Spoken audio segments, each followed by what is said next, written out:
8.6.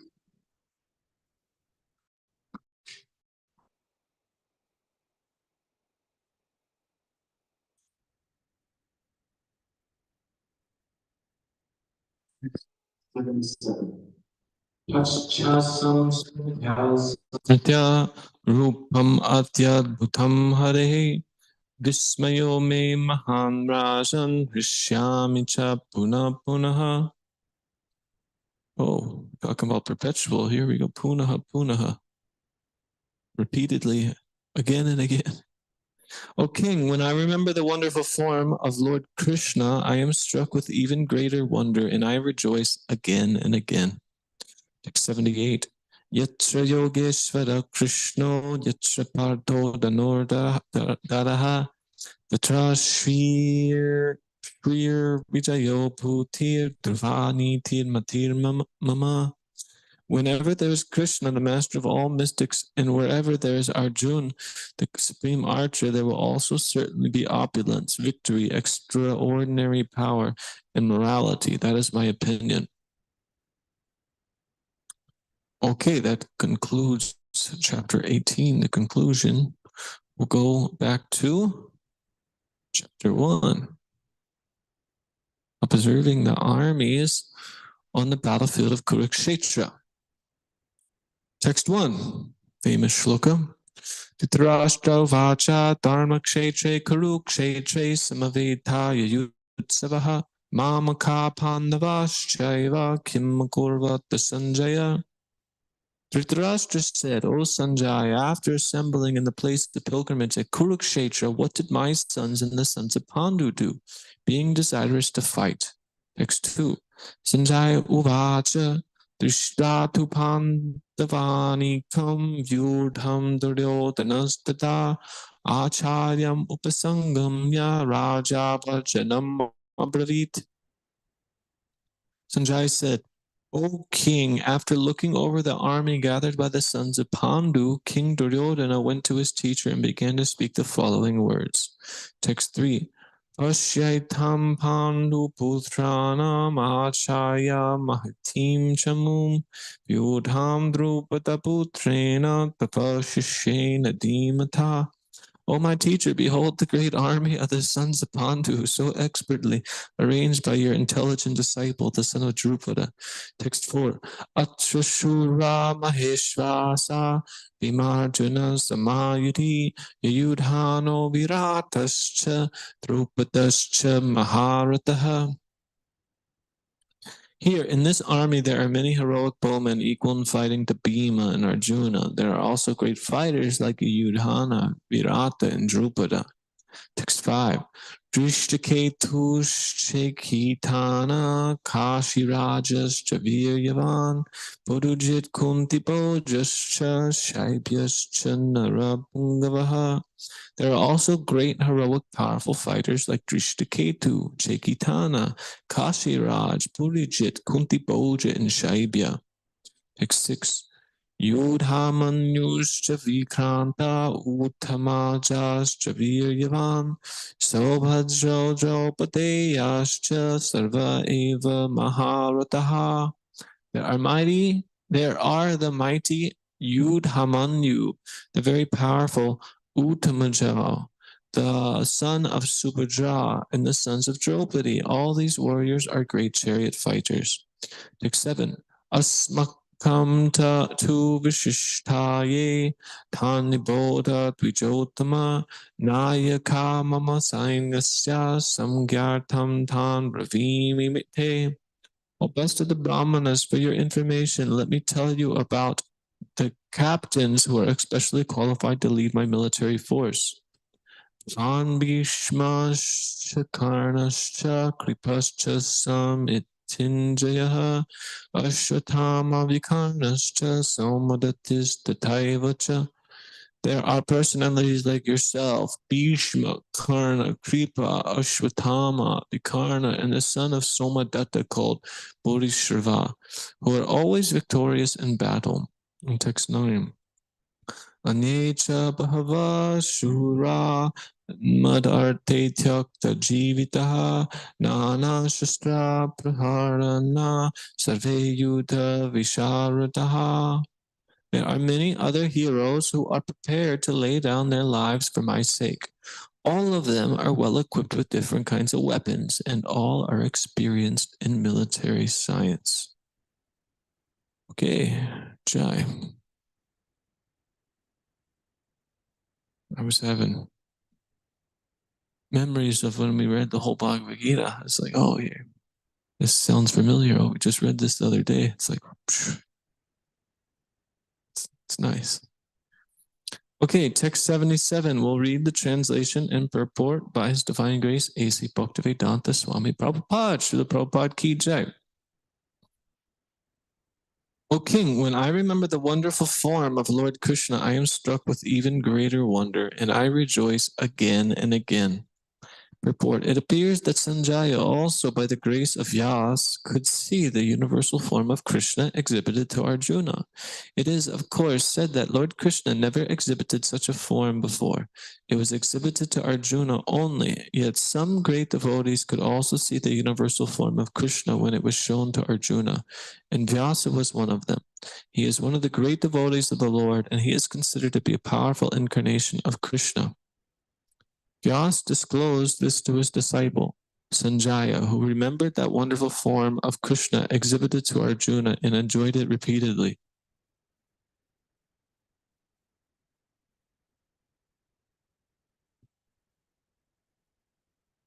I think we should read the next one because it's like the final purport, and Prabhupada looks like he kind of tied things up here. It'll be nice, and we'll discuss the Bhagavad Gita as a whole. Wherever there is Krishna, the master of all mystics, and wherever there is Arjuna, the supreme archer, there will also certainly be opulence, victory, extraordinary power, and morality. That is my opinion. Purport. The Bhagavad Gita began with an inquiry of Dhritarashtra. We just heard that actually. What did he ask?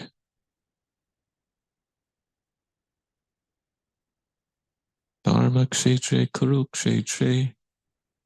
Yeah, what did my sons do and the sons of Pandu do after assembling on the Kurukshetra, field of Kuru, the Kurukshetra, desiring to fight?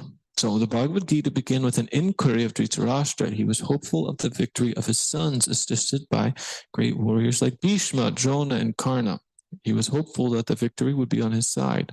But after describing the scene in the battlefield, Sanjay told the king, "You were thinking of victory, but my opinion is that where Krishna and Arjuna are present, there will be all good fortune." He directly confirmed that Dhritarashtra could not expect victory for his side. Victory was certain for the side of Arjuna because Krishna was there. Krishna's acceptance of the post of charioteer for Arjuna was an exhibition of another opulence.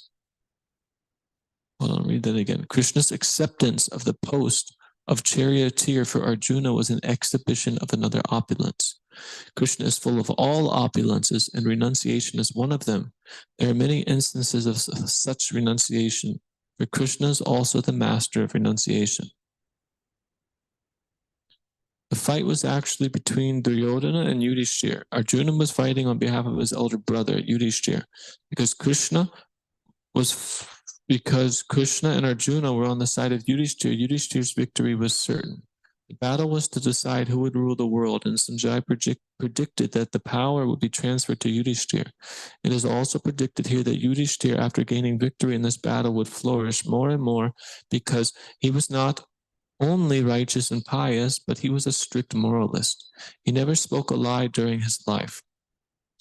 There are many less intelligent persons who take Bhagavad Gita to be a discussion of topics between two friends in a battlefield, but such a book cannot be scripture.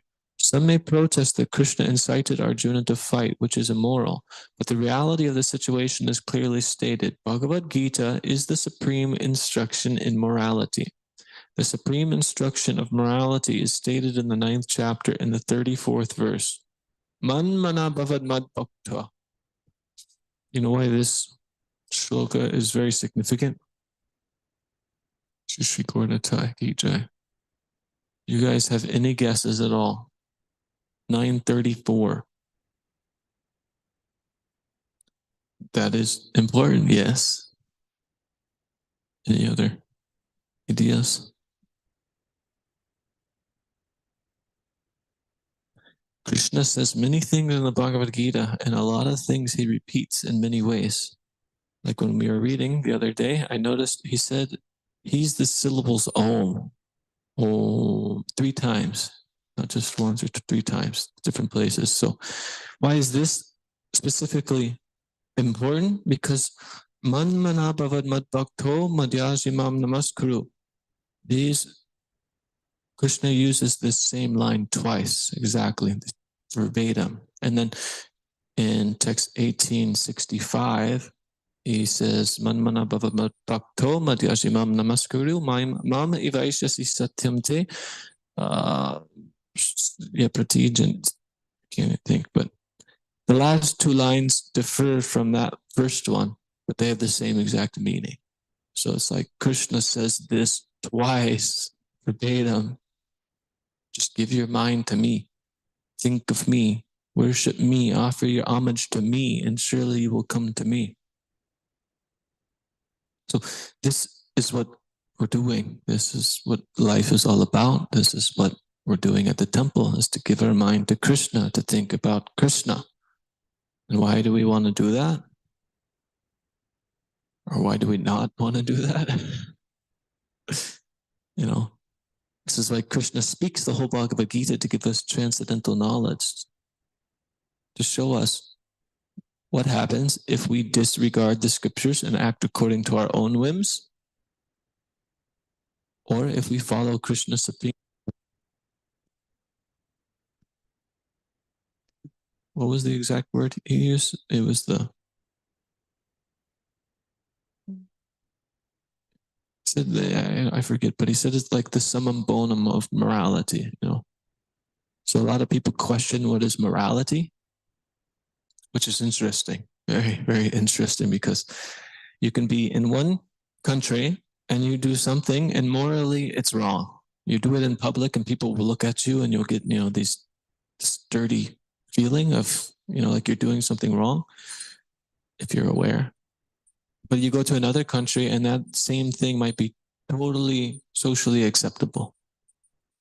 You know, like in America, you go walk in a house with shoes on, you know, most of the time people don't freak out. But you do that in other countries, Asia, India, it's like, what's wrong with you? You uncultured barbarian, you know, like take off your shoes.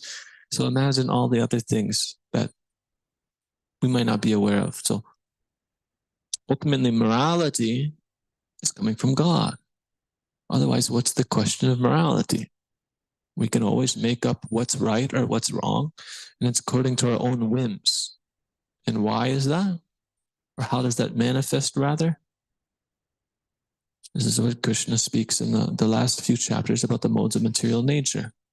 That one who disregards the scripture and the like the proper function of morality, which is putting God in the center of life, then we develop all sorts of concoctions according to our desires and whims, to how we've been influenced by the modes of nature. And you know, one clear example of this was recently I was doing research online. I was trying to find some information from some personalities who are expert in the field of, you know, certain things. And I was trying to find some knowledge and information to support, you know, how to, I don't want to elaborate, but to control our senses in a particular way. A specific function, you know, that people do, which some people say it's bad, some people say it's good. And you know, we clearly say it's bad. And when I went looking online to find some conviction for that and support and knowledge to help, you know, address the problem, most of what I found was people saying, oh, it's not bad. Don't feel shameful. Do this thing. It's a beautiful thing. I'm just like, what? So it's just clear how without the supreme morality that we make our own concoctions of what's right or what's wrong and how to actually live life. So then how do we confront that? Because it can be quite intimidating that this activity is clearly wrong. This activity is clearly right. This one's wrong, this one's right, and we may be attached to some that are deemed wrong. So there's many people akin to an impersonal ideology where you say, okay, there is no morality, it just is. Because to say morality means we're deeming good and bad, and who are we to deem good or bad? It's just an action. Action is just an action. So why label it as good and bad? When we label it as good and bad, then simply because our label, our perception, we're attaching a certain feeling to it, then we get caught up in the emotions, and then this is how we get caught up in karma. So better to free ourselves from the shackles of our perception and just see it for what it is, just an action. Many people venture into this way of thinking, but this clearly doesn't make sense. And this is a practical example of how Srila Prabhupada repeatedly addresses the mental speculators, the jnanis. You use your mind to unravel your conception of what is and what isn't, and break free from that paradigm, so then you can act out of your conditioned nature in a different way. But how I mentioned, certain things are socially acceptable or unacceptable. There's certain things that are pretty much universally unacceptable or acceptable. And we can chuck that same philosophy off into these same things. Like, for instance, if my mother comes and visits the temple and some intruders break into the temple and like steal from her and rape her, that's like clearly not a good thing. It's not good for anybody, But then some people could take this philosophy and really apply it to that even, and say, oh, that's, it's not good or bad. It just is. But if you take this philosophy to the nth degree, like to the highest degree, like Prabhupada pointed out very easily how to defeat somebody who has this philosophy. Because ultimately, that philosophy leads to somebody saying, like, oh, it's just one. It's all one. So then you could tell them, okay, why don't you pull out your wallet and give me your wallet? Give me your money. It's all one, right? So if you give me your money, there's no difference than if you have it or I have it. And we can see how much they actually believe that philosophy. So Srila Prabhupada was mentioning in that CC purport the other night. It's very nice. He said, the Mayavads, they say, everything is Maya except for the philosophy that they speak, except for the words that they speak. Everything else is Maya. So in this way, you can speak for hundreds and hundreds and hundreds of years, and when confronted with real philosophy that has substantial truth grounded in reality, you just divert, because you don't. Ultimately, the ultimate issue is to accept a supreme morality means to accept a supreme structure. And structure, as Maharaj so often points out, does not come from nothing. Things just do not manifest. The universe did not manifest by itself someday through some random explosion that had no cause. The laws of nature that we visibly see and experience every single day do not randomly come about. There is structure to the universe. There is structure to the world. There's structure to life. And where is that structure coming from? Structure is coming from God, who is a person. So then to accept that structure means I'm subordinate to that. And this is why Prabhupada mentions that impersonalism is the last snare of God consciousness, because it's, in one sense, you could meet somebody who has this philosophy and they may be very spiritual, so to speak, but And the ultimate issue.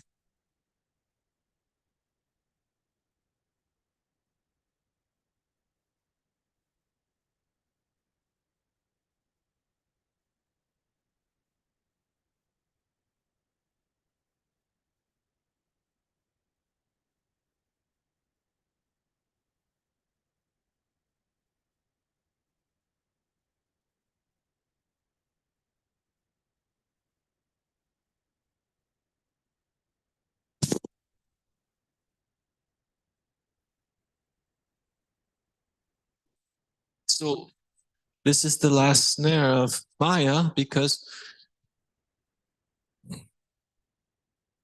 you become aware of God, and instead of surrendering to God to see that God is the supreme entity, you bring God down to your level. And in this way, there's nobody to surrender to. So in this way, you actually kill God. So it's very easy to sit here and say, yeah, those Mayavadis, they're horrible.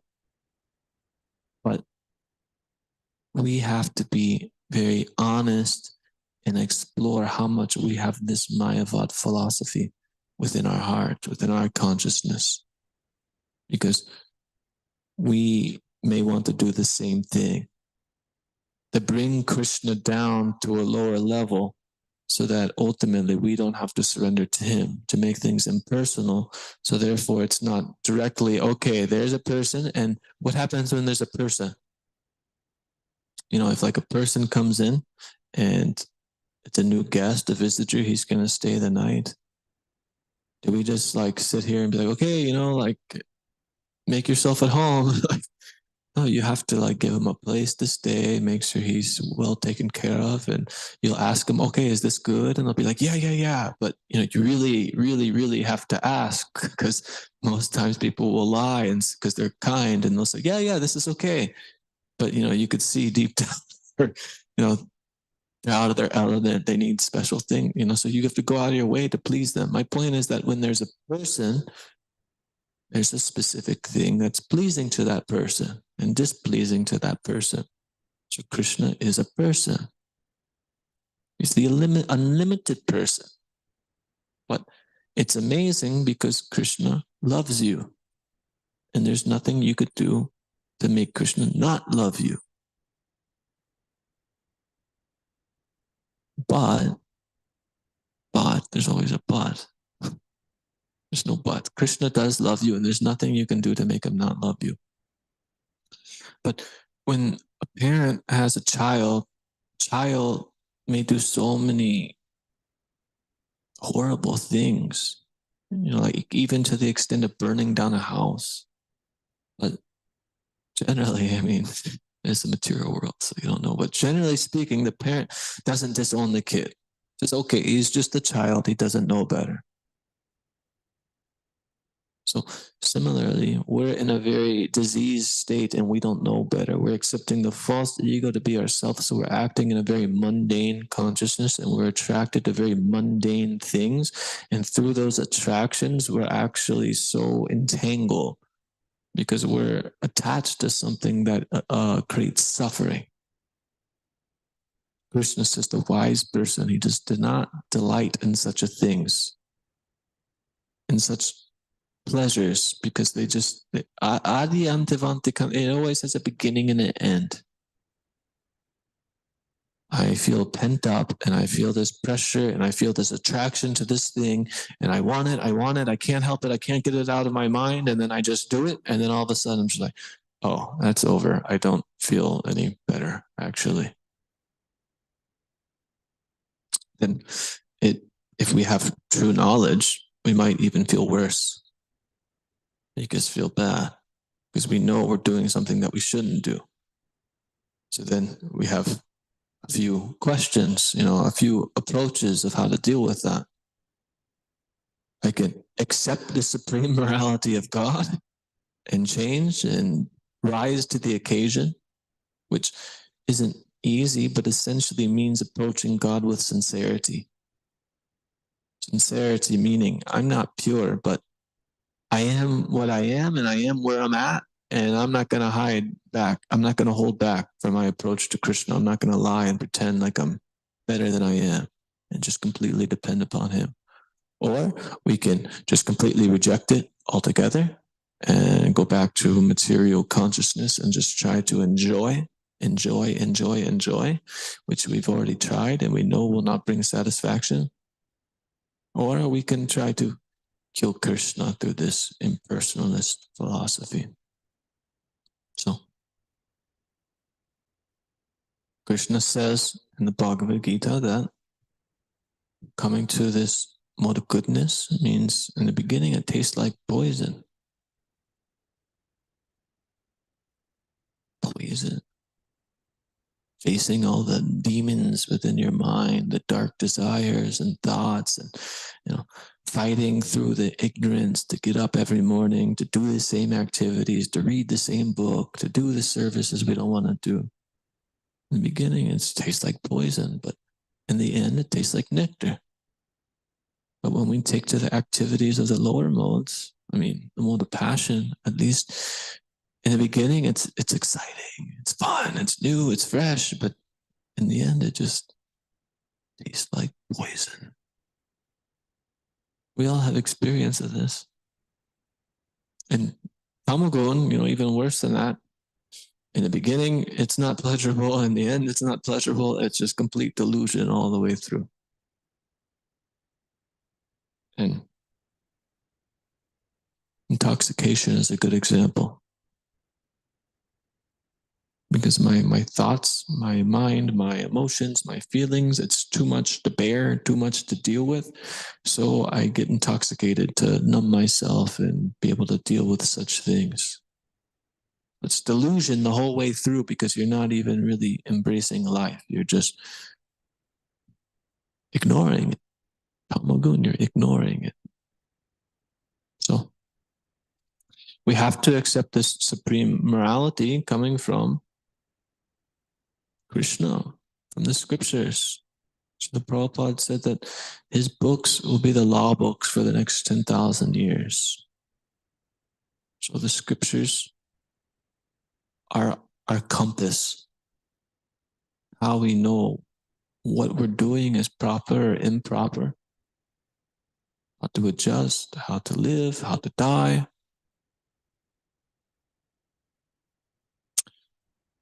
Without that, Krishna, we just read this chapter, where Krishna was talking about the modes of nature, and he's talking about somebody whose intelligence is in a mode of passion, that they don't accept the scripture. It's just chock full of mental concoction, all sorts of different philosophies. So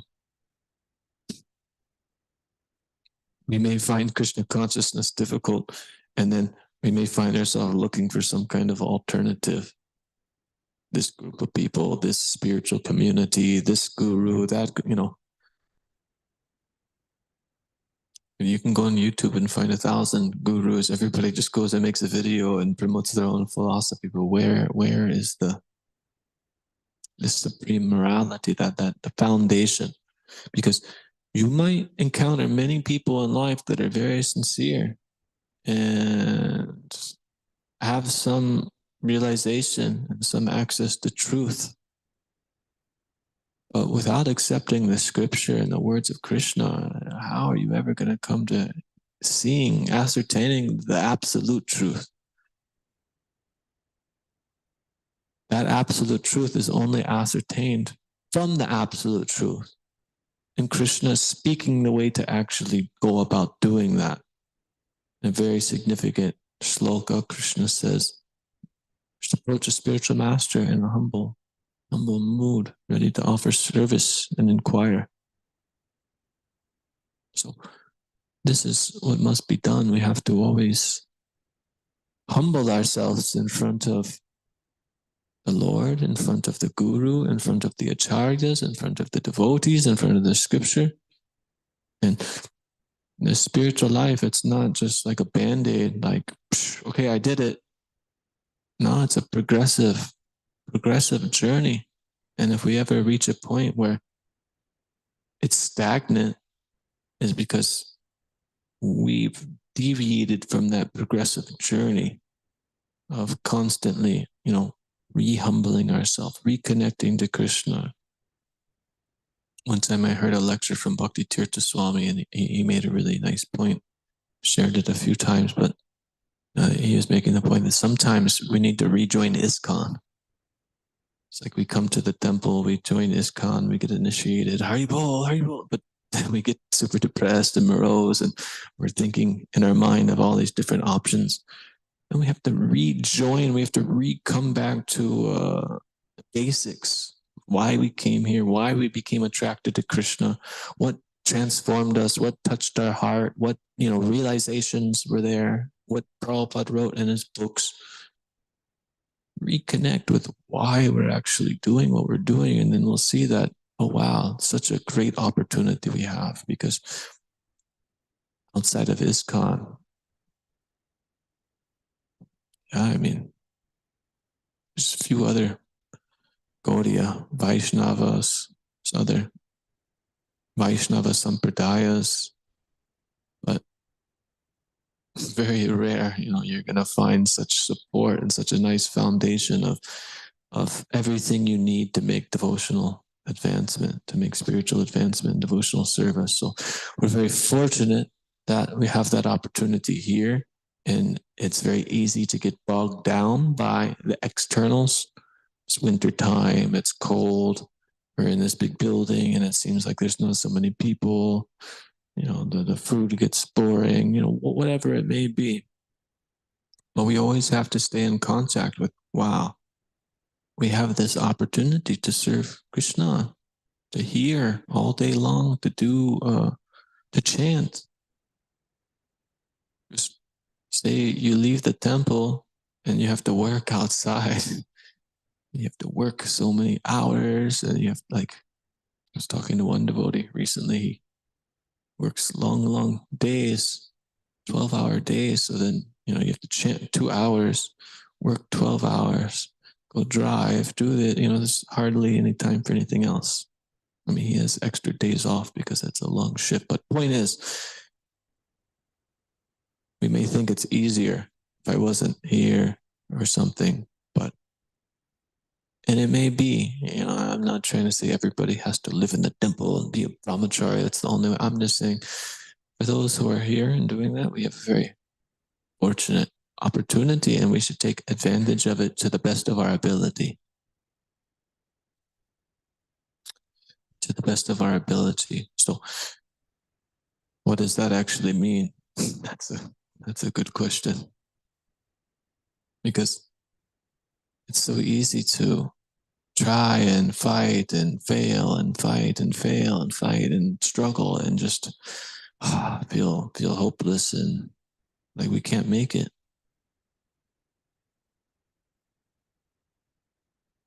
This is a specifically designed challenge in your life that Krishna has brought to you for you to overcome, so that you can grow and become strong.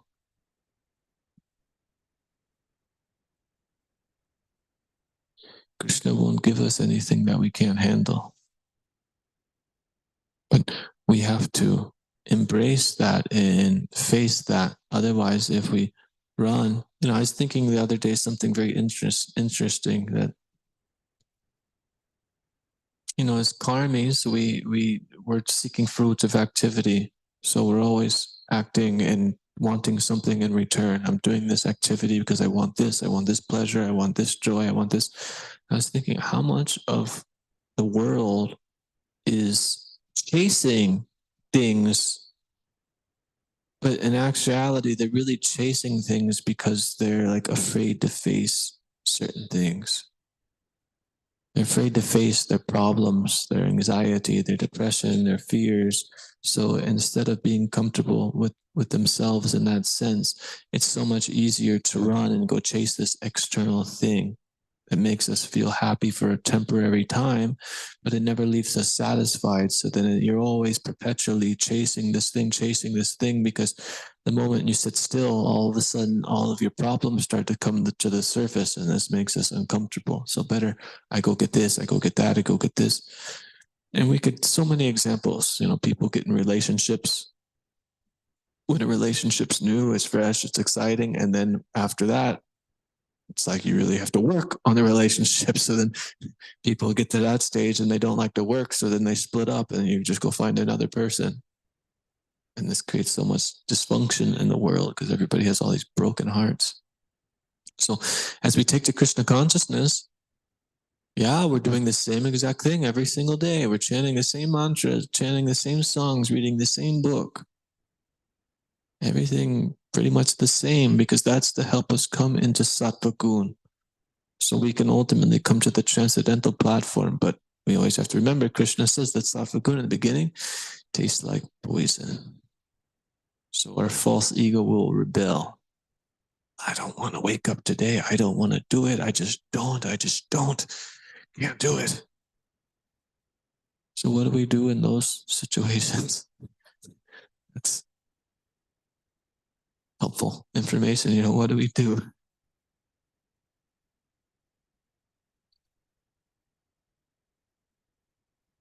There's no failing in Krishna consciousness because, like I mentioned, Krishna always loves you. So sometimes we may slip up and make mistakes and it seems like, oh, wow, I can't do it, like I'm a failure. But we're viewing it from such a narrow point in time. From our conditioned perspective, we're actually an eternal soul.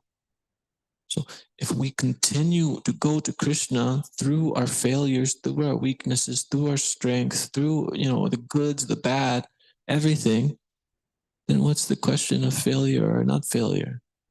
It's just there's different speed bumps and hurdles and different things on the way that will help us be relieved from our difficulties, because sometimes we may be struggling with a certain bad habit or bad tendency and we get so discouraged and we see it all like I can't do this, you know, I might as well just leave because I feel fake. But in another sense, it's like Krishna's there inviting you to humble yourself, really humble yourself. They're like, wow, I actually can't control myself at all. I actually am filled with pride. I'm actually super lusty. I'm actually very envious. I'm angry. I never knew I was angry, but there's anger there. So then if we deal with that in a Krishna conscious way, you know, and really humble ourselves, it can really break us down. And from that humble state, then Krishna's there ready to shower so many blessings. So it's like, sometimes we get put in our backs against the wall and it's like, you know, I can't do it. I don't know, like, I don't know what to do. I don't know if I should leave. I don't know if I should stay. And just, you know, in those moments, you just, okay, like Krishna, I don't even want to do this anymore, but I'm going to do it for you. And it's like a lot of times Krishna's putting us in this position to like put some pressure on us. So we actually give up our idea of trying to do it for our own pleasure and accept, okay, when I do this, I'll do it for you, Krishna. I'll just try to do it for you. And, you know, I'm not perfect, but at least every time that I've adopted that mentality, then things shift. Because Krishna, he says, he reciprocates with the degree of the devotee surrender. So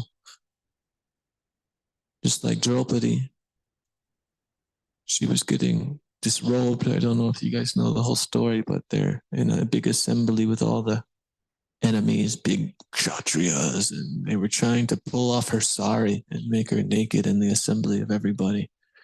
And they're pulling and pulling, and she's this little woman, you know, and there's this big warrior. He's just, and she's fighting, you know, to hold on the cloth. But how long can she hold on and fight? So it's like us, we're trying to fight with all of our bad habits, all of our problems, all of our fears. We're trying to fight with our own strength. But ultimately, you know, she couldn't win the fight. So you know what she did? She threw up her arms. Hey, Govinda! She called out to Krishna. Then Krishna provided unlimited cloth. So then he kept pulling and pulling and pulling, but there's still cloth and cloth. So then he gave up. So when we're trying to fight all these battles we face using our own strength, surely we'll be defeated. But when we fully depend upon Krishna, then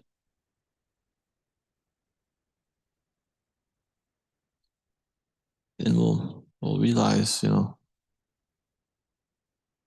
meaning of life. You could say this is Krishna consciousness, to depend upon Krishna fully.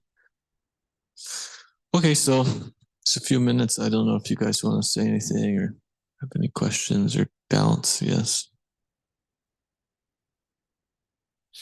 If it's short, you could just say it and I could just repeat it.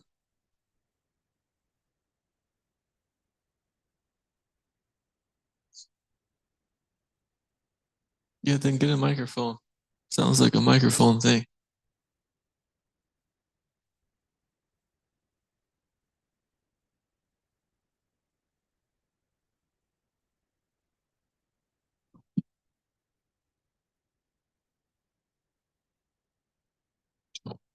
Hare Krishna. Yeah, so maybe you can help these thoughts arrive at a destination, or you can kind of divert it so they can go a different way. Verse 934, Krishna is talking about always engage your mind in me. And then that brought me to text 8 of chapter 10, where Krishna says, one who knows me is the creator of both worlds, spiritual and material, which everything emanates from. That person can perfectly engage in my service. So then I started thinking about, okay, we have to know how great Krishna is, his position as Supreme Personality of God. We have to never deviate our minds from that realization. And in doing that, can we only do what Lord Chaitanya said was necessary, to always chant the holy name, which is to be, in a humble state of mind, devoid of false prestige, an awareness of our true infinitesimal position in comparison to Krishna. We have to know how small we are to really be in it all the time. So my question is, how can I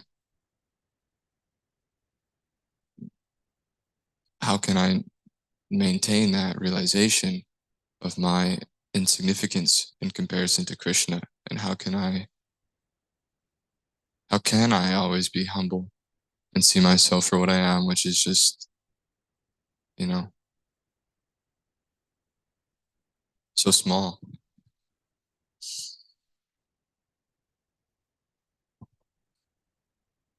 Yeah, I've often questioned this point of humility. It's a very deep thing. My Guru Maharaj, he'd often say, to be humble means to be honest. And I hear that and I'm like, okay, that's good, but give me something more, like elaborate. But honest in the sense of like how I mentioned sincerity. So you guys probably heard me mention it. I mention it all the time because I really like it. But like, sincere is a word that comes from what is it? Latin. Sincera. Sin means no. Cera means wax. They'd have marble slabs, and some have cracks, and some they fill the cracks with wax. So I always used to hear this, and like the first time I heard it, I really like etymology, like how words came to be. So I'm like, oh, that's cool, But I always heard the word sincere as like being perfect, because no wax, perfect. I pictured, a slab that has no cracks and no wax. But a better understanding is that the slab may have many cracks, but there's no wax. That's still sincere.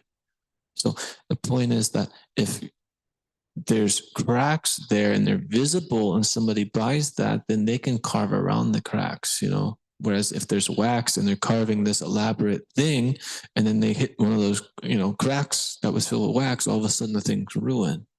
So the whole point is that when we approach Krishna, we shouldn't be afraid to have our cracks visible and transparent, meaning being honest that, this is where I'm at. This is what I'm dealing with, and it's not something we can really artificially accept So as we continue on in devotional service, we get confronted, spoiler alert.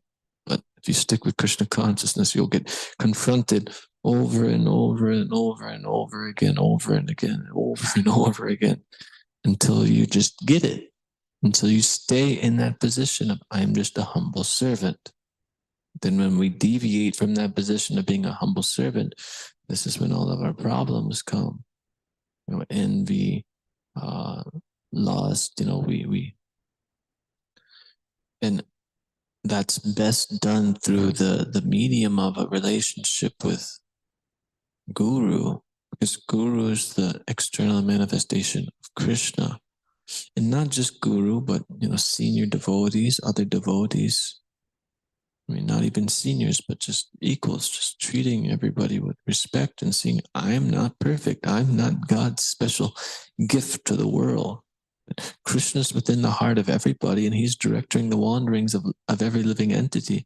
If I am actually humble, I can learn so much from the person next to me, because Krishna, if he so desires, can empower that person to act in a certain way to reciprocate with me where I'm at. But it's very trying sometimes, because we're in the false ego, and it's hard to approach people. But for truly seeing Krishna in everybody's heart, that becomes so much more relishable. But yeah, as we progress in devotional service, we'll do certain services, and we'll notice how it's tinged with our own personal inclinations, our yearning for sense gratification, our yearning for attention. I did this. I remember at times, I'd be sitting somewhere and I'd get really absorbed in reading, and I'm really absorbed. And then next thing you know, I want to look around and be like, okay, who's there to see how great I am, how good I am at doing this. So very subtle things arise in our consciousness, and we see how I'm not doing it with the most pure intentions. And externally, somebody may see you and praise you and be like, oh, you did this and did that. But internally, you see it like, wow, I'm just completely self-centered, or maybe you're trying to do it for Krishna and trying to do it the right way, but still it's tinged. So to be confronted with this over and over, it's very surreal, and we have to always continue to push in the right direction. And it's very humbling to do that, because you're trying to do this activity, but it's always tinged with your own personal thing. And to see how insignificant we are, naturally, if we see how great Krishna is, then we'll see also how insignificant we are in relation to Krishna. So then that point's connected, because then we're actually trying to do service for Krishna. Like everything I've been saying over the past few minutes is connected, because if I'm fully sincere in surrendering to Krishna, and Krishna's reciprocating, then I realize, okay, when I just take the humble position before Krishna, then Krishna's always merciful to me. But then I realize I can't always do that, because I get puffed up with pride and my own selfish motives that twist things around. And then I become aware of that to some degree, and to some degree we accept that, and some degree we kind of bury it off to the side because it's too much to deal with. So this goes on and on and on. And one who sees this sees that the only answer actually is devotional service. Just by continuing devotional service, that I can't do this by my own. I can't just magically go into my consciousness and pull out all the weeds. You'll get lost. But by simply doing devotional service, then I'm describing the purification process, because you'll be confronted with it, and you actually grow and see it and face it and deal with it and give these things up, and it's stripped away. But we can always fall back down into lower states of consciousness. And I was hearing something recently that, I may have come to the temple and been free from the regulative principles for 1 day, 2 days, 100 days, a year, whatever, it's relevant. But if I deviate from my platform now and go back to like what I used to do or what's natural to me, then immediately it's like picking up where I left off. All those same samskaras are still there. So it's like our conditioned nature is that strong that we really, really, really just have to take shelter of devotional service. And the more we see and experience that's the be all end all, and chanting Hare Krishna is the recommended service in this age. It's the Yuga Dharma. So in that sense, that's why it's recommended to always chant the holy name, because that will keep your consciousness pure, and it's very pleasing to the Lord. So try chanting all the time, see how easy it actually is. Many people think that of the devotees. They say, oh, that cheating, you're just chanting, you're saying these words, you're not dealing with your mind, you're not dealing with your emotions, you're not going inward. Try chanting all the time, 24 hours a day, and see what kind of roadblocks you hit, And like, you even can become hyper aware that, oh, I'm chanting all the time now. And then I walk around and these other devotees aren't chanting, and I'm thinking, man, what's wrong with them? Nobody's as good of a devotee as me. that thought alone takes you away from being able to chant all the time, because you're having this thought that's not humble. So it's a very interesting thing. Yeah, devotional services. It's the how do you say? It's the means and the goal. It's the means to take to actually get the purification, to get where we want to go, but it's actually the goal in itself. So if we simply accept that devotional service is the goal and we're already doing it, jai, we just keep doing it enthusiastically. And then all this junk comes up, and it's very heavy at times, but this is the process of anartha nivritti, shedding all these unwanted anarthas. But if we give in to our base impulses, the lower impulses of the body, this animalistic impulses, sex urges, and overindulging in food or sleeping, and all these things, then pollutes our consciousness. It's watering the weeds. So we've been doing it for lifetimes, so we shouldn't beat ourselves up when it happens. But we should view it for what it is, as immoral, according to what Krishna's saying, and strive to approach Krishna how he wants, and begging him for his mercy and repenting for our sinful activities, repenting that we're not able actually to control our own senses, our bodily functions and urges. So there's like a fine line between, yeah, I feel bad, I feel horrible, I don't want to do these things, and I want to repent, I want to do it right, Krishna, but at the same time not beating ourselves down to like where I feel horrible and terrible that I can't do devotional service, because devotional service is the answer. So I feel bad, but devotional service is the solution. So I engage in devotional service with full enthusiasm. You do so, Krishna reciprocates. That's the answer. So we'll talk much longer on this. It's a good question, but we'll end. Srimad Bhagavad Gita as it is. Ki Jai, Srila Prabhupada Ki Jai, Shri Shri Gauranatai Ki Jai, Vanchakapatarubhyascha Kripa Sindhubhye Vacha Patitanam Pavanebhyo Vaishnavebhyo Namo Namaha.